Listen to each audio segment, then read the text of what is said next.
పోస్టింగ్లో దళిత ఉద్యోగులకు వివక్షత చూపించారని Bhimasena welfare association వ్యవస్థాపకులు రవి సిద్ధార్థ ఆరోపించారు. ఈ మేరకు ఆదివారం ఉదయం నగరంలోని అంబేద్కర్ భవన్లో ఏర్పాటు చేసిన మీడియా సమావేశంలో ఆయన మాట్లాడుతూ దళితులు ఏ స్థానంలో ఉన్నా కులం కారణంగా వివక్షత ఎదుర్కొంటున్నారన్నారు. దేశంలోని రాష్ట్రపతి హోదా నుంచి కింది స్థాయి ఉద్యోగం వరకు దళిత ఉద్యోగులు వాళ్ల స్థాయిలో వివక్ష గురవుతున్నారని తెలిపారు. రాష్ట్రంలో పోలీసు ఉన్నతాధికారులు దళితులైతే వారికి అప్రాధాన్యత పోస్టింగ్ లేదా పోస్టింగ్ లేకుండా ఖాళీగా ఉంచే పరిస్థితి ఉందన్నారు. విశాఖ రేంజ్ నుండి 60 నుండి 70 స్థానాల్లో ఒకరిద్దరు తప్ప దళిత ఆదివాసీ ఉద్యోగులకు సీఐలు పోస్టింగ్లు కల్పించలేదని విమర్శించారు. విశాఖ సిటీ పరిధిలోనే 16 మంది ఎస్సీ ఎస్టీ ఇన్స్పెక్టర్లు పోస్టింగ్స్ లేక రిజర్వ్లో ఉన్నారని తెలిపారు. కుల వివక్షతే ప్రధాన కారణమని కాబట్టి ప్రభుత్వం వెంటనే స్పందించి సమస్యను పరిష్కరించాల్సిందిగా విజ్ఞప్తి చేశారు. లేని పక్షంలో రాష్ట్ర వ్యాప్తంగా ఉద్యమాన్ని తీవ్రతరం చేస్తామని ఆయన హెచ్చరించారు.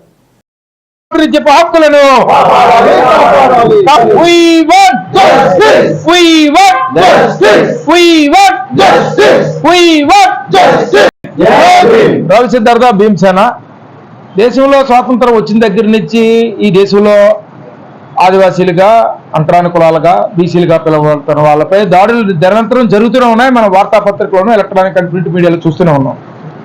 గుజరాత్లో ఎస్సీలకు ముస్లింలకు ప్రాపర్టీస్ని అమ్మొద్దని, అలాగే ఉపాధ్యాయుని నువ్వు సెపరేట్ కొండతో తెచ్చుకోవాలి, వాటర్ పాట్ తెచ్చుకోవాలని, కులాంతర వివాహం చేసుకున్నాడని 65 కుటుంబాలని సోషల్ బాయ్కట్ చేసినటువంటి సంఘటనని, అలాగే ఎంత రెంట్ ఇస్తాము అలాగే ఎంత అడ్వాన్స్ ఇస్తామో అయినప్పుడు కూడా కులం తెలిసినట్టే మీకు ఇల్లు అద్దెకోలేనటువంటి సంఘటన, దళిత టీన్ షార్ట్ డెడ్ గుళ్ళోకి ప్రవేశించాడని దళిత అబ్బాయిని చంపేయడము, ఇవన్నీ ప్రత్యక్షంగా కనిపించినటువంటి సంఘటనలు.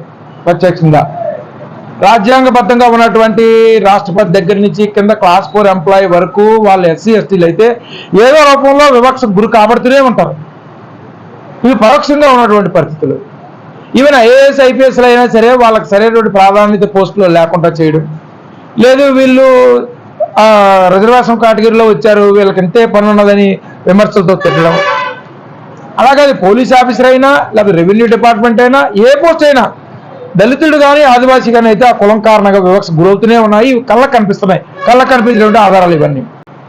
కంటికి కనిపించిన ఆధారాలు ఏంటంటే ప్రభుత్వాలు ఏ ప్రభుత్వం వచ్చినా, నూతన ప్రభుత్వం ఏ ప్రభుత్వం వచ్చినా ఈ దేశంలో ఎవరి మీద దాడులు జరుగుతాయంటే దళితులు ముస్లింలు కిందటువంటి డౌన్ టౌన్ పీపుల్ మీద మాత్రమే దాడులు జరుగుతాయి.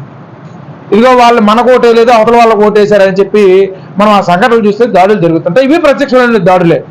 నేను కూడా కాకినాడ రంగరాయ కాలేజీలో ఒక డాక్టర్ని బయట పిల్లలు వాలీబాల్ ఆడొద్దని అంటే ఆ స్థానిక ఎమ్మెల్యే కనీసం ఆయన ఒక డాక్టర్ ఒక గౌరవ పోస్టులో ఉన్నాడని కూడా ఆలోచించుకుంటా ఇష్టం వచ్చినట్టు తిట్టాడు. దానికి కారణం కూడా డాక్టర్ యొక్క కులమే. ఆ డాక్టర్ నిజంగా వేరే ఆధిపత్య సమాజానికి చెందిన డాక్టర్ అయి ఉంటే ఆ తిట్టికి గురి కాబట్టి.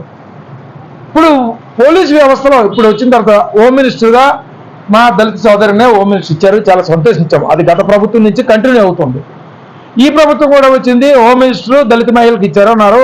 చాలా సంతోషించాం. ప్రభుత్వానికి మేమందరం అభినందనలు తెలియజేశాము. ముఖ్యమంత్రి గారికి కూడా మా సంఘాల తరఫున అభినందనలు తెలియజేశాము, కృతజ్ఞతలు కూడా తెలియజేశాం. అయితే ఇప్పుడు వచ్చినటువంటి పోస్టింగ్స్లో ఉదాహరణకు విశాఖ రేంజ్ పోస్టింగ్స్లో 163 పోస్టింగ్స్ ఉన్నాయి. ఈ 163 పోస్టింగ్స్లో 3 మాత్రమే దళితులకు కేటాయించారు. మొత్తం శ్రీకాకుళం, విజయనగరం, ఉమ్మడి ఉత్తరాంధ్ర మొత్తం 6 జిల్లాల్లో 3 పోస్టులు మాత్రమే కేటాయించారు. అలాగే ఆదివాసీలకు సంబంధించి 1 పోస్టు మాత్రమే కేటాయించారు. అంటే సుమారు 100కి 15 పోస్టులు మా జనాభా నామాజా ప్రకారం 115 పోస్టులు శాంక్షన్ చేయాలి. విశాఖ సిటీలో ఈ పోలీస్ స్టేషన్లో శాంక్షన్ పోస్టులు అనేవి ఉన్నామంటే అవి ఏ రాష్ట్రంలో ఎన్ని పోస్టులు ఉన్నాయో చెప్తారు. మరి సిటీలో పనిచేయడానికి మేము ఎవరం పరిగ్రామా? కొన్ని సిటీ అనుకునే వాళ్ళం, పోనీ పాడేరు వరకు పెద్దబయలు అక్కడక్కడ పోస్టింగ్ ఉందని అనుకునే వాళ్ళం మేము. ఇప్పుడు ఆ పరిస్థితి కూడా లేదు. రిజర్వ్లో డిఐజీ గారి ఆధ్వర్యంలో రిజర్వ్లో 16 మంది షెడ్యూల్ కాస్టులు ఉన్నారు. 16 మంది అక్కడ మళ్ళీ రిజర్వేషన్ పాటించారు, అక్కడ మళ్ళీ ప్రాతినిధ్యం పాటించారు, అక్కడ మళ్ళీ ఎంత 15%, 7% అనేది అక్కడ చూపించారు. మా రాజ్యాంగపరమైన హక్కుని ఇప్పటికైనా సమస్యను పరిశీలించి దాని న్యాయం దిశగా ముందుకెళ్ళకపోతే, మా ప్రాతినిధ్యాలు మాకు కల్పించకపోతే, రాజ్యాంగపరమైనటువంటి మా హక్కుల్ని మాకు కల్పించకపోతే ప్రజాస్వామ్యబద్ధంగా రాజ్యాంగబద్ధంగా పోరాటం దిశగా ముందుకు సాగుతామని తెలియజేసుకుంటున్నాం.